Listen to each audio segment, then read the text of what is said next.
Tramp Eron oliy rahnamosini shaxsan o'zi tayinlamoqchi.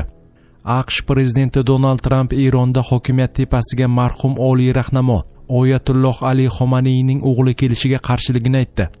Bu haqda u Axios nashriga bergan intervyusida ma'lum qildi.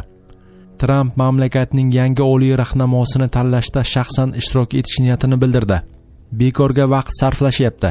Xomaniyning o'g'li hech kim. Men Venesuelada Delsi Rodriguez bilan bo'lgani kabi tayinlovda ishtirok etishim kerak, dedi Tramp. U AQSh harbiylari Venesuela prezidenti Nicolas Maduroni o'g'irlab ketgach, uning lavozimini vaqtincha egallagan Rodriguezni nazarda tutdi. AQSh prezidentiga ko'ra Erondagi aviazarbalarda halok bo'lgan Oyatullohning o'g'li 56 yoshli Mojtaba Xomaniy Washington uchun qabul qilib bo'lmaydigan nomzod hisoblanadi. Tramp avvalgi siyosatni davom ettiradigan har qanday voris AQSh uchun nomaqbul ekanini ta'kidladi. Agar unga ma'qul nomzod tayinlanmasa, Qo'shma Shtatlar 5 yil ichida yana urush boshlashiga to'g'ri kelishini bildirdi. Avvalroq Tramp bu lavozimga 3 ta juda yaxshi nomzod borligini aytib, ularning nomini ochiqlamagandi. U shuningdek Eron hukumatining aksariyat a'zolari agar Tehron Washington bilan Venesuelada bo'lgani kabi hamkorlikni bo'shasa, o'z lavozimlarini saqlab qolish mumkinligiga va'da berdi. Tramp yangi rahbar Eronga uyg'unlik va tinchlik olib kelish kerakligini ta'kidlamoqda. Mojtaba Xomaniy 28 fevral kuni otasi vafot etgandan keyin Eron oliy rahnamosi lavozimiga asosiy da'vogar bo'lib qolmoqda. Yangi rahbarni ekspertlar assambleyasi 88 nafar ulamolardan iborat kengash saylash kerak. Uning prezidiumi a'zosi Mahmud Rajabiy 4-mart kuni jarayon allaqachon boshlanganini aytdi. Eronning Iran International nashri esa Mojtaba allaqachon Eron oliy rahnamosi sifatida tayinlangani haqida xabar bergan. Isroil avvalgi siyosatni davom ettirayotgan Eronning har qanday yangi rahbarni yo'q qilish uchun nishonligini aytgan. Hokimiyatning otadan o'g'ilga o'tishi Shia ruhoniylari tomonidan ma'qullanmaydi va Mojtabaning tayinlanishi mamlakat ichida norozilik keltirib chiqarishi mumkin, deya ta'kidlaydi The New York Times manbalari. Hozirda mamlakatni 3 kishidan iborat muvaqqat kengash boshqarmoqda. Uning tarkibiga prezident Masud Pezeshkian, sud hokimiyati rahbari G'ulom Husayn Muhsini Eji va Oyatulloh Orif. Eron Rossiyadan yordam so'ramadi. Kreml. Yaqin Sharqdagi vaziyat keskinlashib borayotgan bir paytda Rossiya Erondan hech qanday yordam, jumladan qurol-yarog' yetkazib berish bo'yicha so'ra olmadi.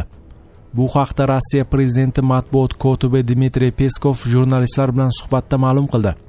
Peskovga Rossiya Tehronga siyosiy dastakdan tashqari qurol-yarog' yetkazib berish kabi amaliy yordam ko'rsatishni rejalashtiryaptimi degan savol berildi.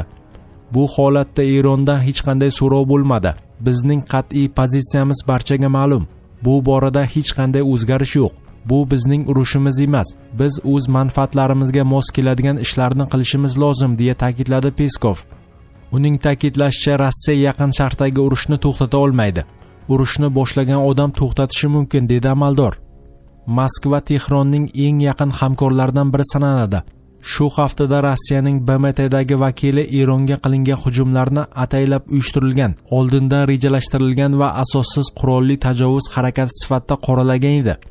Rossiya va Eron o'rtasida 2025-yilda umumiy tahdidlarga qarshi turish bandlarini o'z ichiga olgan strategik hamkorlik to'g'risidagi shartnoma imzolangan. Biroq ushbu pakt Rossiyaning Shimoliy Koreya bilan imzolagan xavfsizlik shartnomasidan farqli o'laroq o'zaro mudofaa majburiyatlarini ko'zda tutmaydi.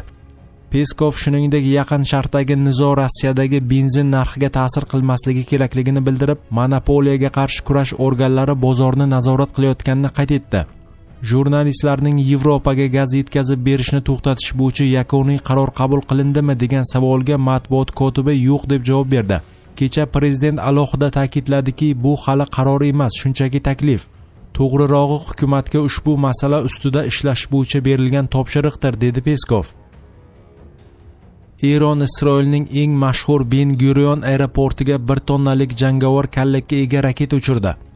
Eron Islom inqilobi muhofizlari korpusi haqiqiy va'da 4 operatsiyasining 19-to'lqini doirasida 5-mart kuni erta tongda Isroilning Ben Gurion aeroportiga raketa uchirdi.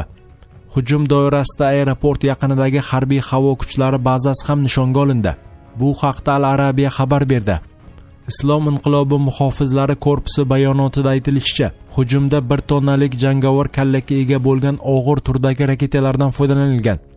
Bugun tongda Tel Aviv markazi, Ben Gurion aeroporti hamda aeroport hududida joylashgan Isroil harbiy havo kuchlarining 27-eskadriliyasi bazasi tomon 1 tonnalik jangovar kallakli Xurram shahar turt raketalari uchirildi, deyiladi korpus xabarida.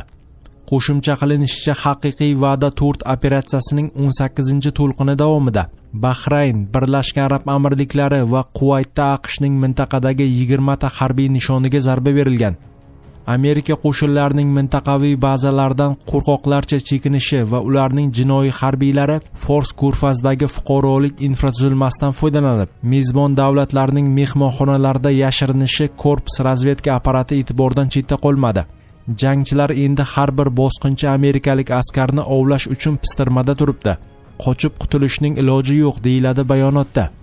Isroilga raketa hujumidan biroz avval aynan shu kuni Eron armiyasi Isroil hududida, jumladan radar obyektlariga qarshi dronlar yordamida zarbalar berilganini ma'lum qilgan edi. Eron davlat telekanalining armiya vakillariga tayanib xabar berishicha, ushbu havo hujumlari Isroil shimolidagi Meron radar bazasini hamda Tel Avivdagi bir qator strategik nishonlarni qamrab olgan. Tramp maslahatchilari Eronga zarbalarni tezroq to'xtatib, g'alaba e'lon qilishga chaqirdi. AQSh prezidenti Donald Trampning maslahatchilari va yaqin ittifoqchilari Eronga qarshi harbiy amaliyotni imkon qadar tezroq yakunlashga hamda AQShni g'olib deb e'lon qilishga chaqirmoqda. Bu haqda CNN manbalariga tayanib The Moscow Times xabar berdi. Manbalarning ta'kidlashicha, harbiy harakatlar boshlanganidan bir necha kun o'tgach, Oq uy mulozimlari va ittifoqchilari o'rtasida aniq maqsadga ega bo'lmagan hamda jamoatchilik tomonidan sust qo'llab-quvvatlanayotgan uzoq muddatli urushning siyosiy oqibatlari borasida xavotirlar paydo bo'lgan. Xususan, rasmiylar ushbu urush noyabr oyiga belgilangan kongressga oraliq saylovlarda respublikachilarning natijalariga salbiy ta'sir ko'rsatishdan cho'chimoqda. Bu shubhasiz siyosiy tavakkalchilik. Keling, hech qanday yomon holat sodir bo'lmasligiga umid qilaylik. Chunki agar shunday bo'lsa, bu katta muammoga aylanadi, deydi AQSh prezidenti maslahatchilaridan biri.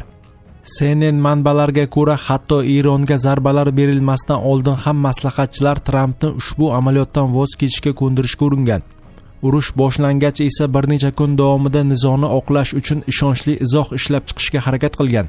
Bu holat yuqori martabali mulozimlar tomonidan bir-biriga zid bayonotlar berilishiga va Oq uyning kommunikatsiya strategiyasida chalkashliklarga olib kelgan. Hozirda Trampning ayrim ittifoqchilari AQSh bir necha hafta ichida amaliyotning asosiy qismini yakunlab, Eronning harbiy salohiyatini sezilarli darajada zaiflashtiradigan ssenariyga umid qilmoqda. Bu prezident ma'muriyatiga g'alaba e'lon qilish va saylovlar oldidan ichki muammolarga e'tibor qaratish imkonini beradi. Biroq tahlilchilarning fikricha, hatto ushbu ssenariy amalga oshgan taqdirda ham Tramp uchun siyosiy manfaatlar cheklangan bo'ladi. Chunki saylovchilar birinchi navbatda mamlakatdagi iqtisodiy muammolarning yechimini kutmoqda. Avvalroq Tramp harbiy amaliyot 4-5 hafta davom etishini aytgan edi. Ammo Politico nashri tanishib chiqqan Pentagonning ichki hujjatlariga ko'ra, operatsiya kamida 100 kun, ya'ni sentyabr oyigacha davom etishi mumkin.